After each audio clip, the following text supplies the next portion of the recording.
मदन भण्डारी। मदन भण्डारी नेपालको राजनीतिमा गुन्जिरहने नाम हो। नेपाल कम्युनिस्ट पार्टी एमालेका नेता भए पनि मदन भण्डारीलाई नेपाली जनता सबैका नेता हुन् भन्न लायक नेताको रूपमा चिनिन्छ। दुर्घटनामा ज्यान गुमाएका भण्डारीको नाम अहिले पनि उत्तिकै मान र प्रतिष्ठाका साथ लिइन्छ। उनको जन्म विक्रम सम्वत 2009 साल असार 14 गते भएको थियो। नेपालको पूर्वी क्षेत्रको जिल्ला ताप्लेजुङको ढुङ्गे साँगु भन्ने ठाउँमा बुवा देवी प्रसाद भण्डारी र आमा चन्द्रकुमारीको माइला छोराको रूपमा उहाँको जन्म भएको थियो। उनका बुवालाई गाउँलेहरूले सुब्बाको उपनाम दिएका थिए। भण्डारीको बाल्यकाल राम्रो वातावरणमा नै बितेको थियो। 2024 सालमा उनको परिवार मोरङको इटाहरीमा सर्यो भने मदन भण्डारी पढाइ पुरा गर्नको लागि भारत गए। 2 वर्ष मथुरा त्यसपछि देहरादुन हुँदै बनारस पुगेका उनले बनारस विश्वविद्यालयबाट भाषा साहित्यमा स्नातकोत्तर गरेका थिए। मदन भण्डारीको राजनीतिक जीवनको सुरुवात पुष्पलालसँगको भेटपछि सुरु भएको मानिन्छ। पुष्पलालसँग उनको भेट भएको 1 वर्षपछि विक्रम सम्वत 2029 सालमा पुष्पलालको पार्टीले जनवादी सांस्कृतिक मोर्चा निर्माण गर्ने प्रक्रिया थाल्यो र मदन भण्डारी उक्त मोर्चाको केन्द्रीय सदस्य बने। 2030 सालमा उनी त्यहाँ पूर्णकालीन सदस्य बने। 2033 सालमा मदन भण्डारी लगायत नेताहरूले मुक्ति मोर्चा समूहको निर्माण गरे। त्यसपछि मुक्ति मोर्चा समूह निर्माण गरेका नेताहरू पुष्पलालको पार्टीसँग विद्रोह गरी कोअर्डिनेसन केन्द्रमा आबद्ध भए र मुक्ति मोर्चा समूहलाई पनि कोअर्डिनेसन केन्द्रमै मिलाए। यो सङ्गठन विकास हुँदै विक्रम सम्वत 2035 सालमा नेकपा माले पार्टी स्थापना भयो, जसमा मदन भण्डारी केन्द्रीय सदस्य बने। प्रखर वक्ता र साहित्यमा समेत उत्तिकै रुचि राख्ने मदन भण्डारी 2041 साल वैशाखमा नेकपा मालेको पोलिट ब्युरो सदस्य बने। 2046 सालको आन्दोलनपछि भूमिगत जीवनबाट बाहिर आई भण्डारीले नेपाल कम्युनिस्ट पार्टी, मार्क्सवादी लेनिनवादी र मनमोहन अधिकारीद्वारा नेतृत्व गरिएको नेपाल कम्युनिस्ट पार्टी मार्क्सवादीलाई एकीकरण गरी नेकपा एमाले गठन गर्न महत्त्वपूर्ण भूमिका खेले। माले मार्क्सवादी एकीकरणबाट उनी नेपाल कम्युनिस्ट पार्टी एकीकृत मार्क्सवाद लेनिनवादीको महासचिव बने।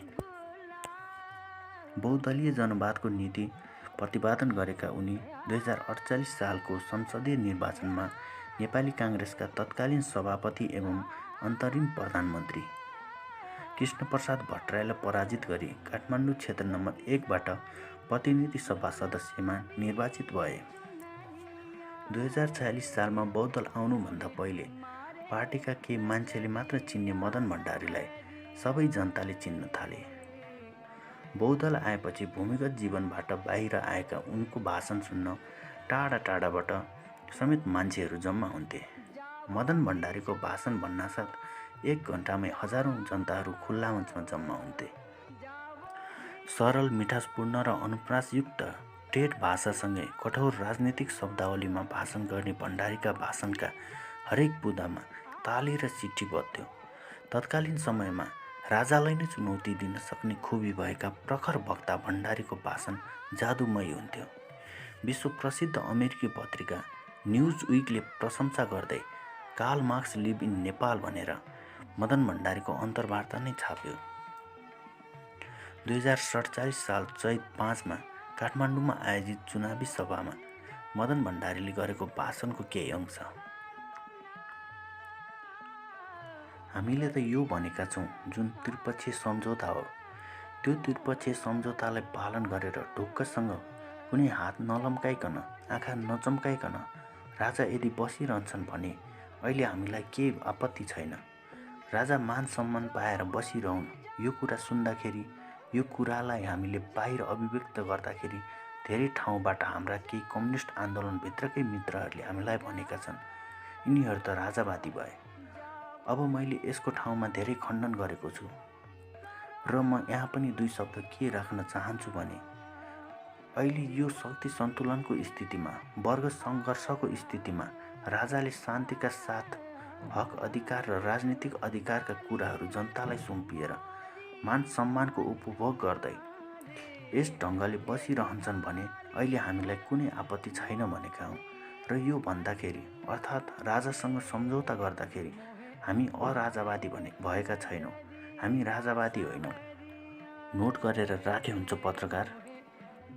विक्रम सम्वत 2039 सालमा मदन भण्डारीले विद्या पाण्डेसँग विवाह गरेका थिए।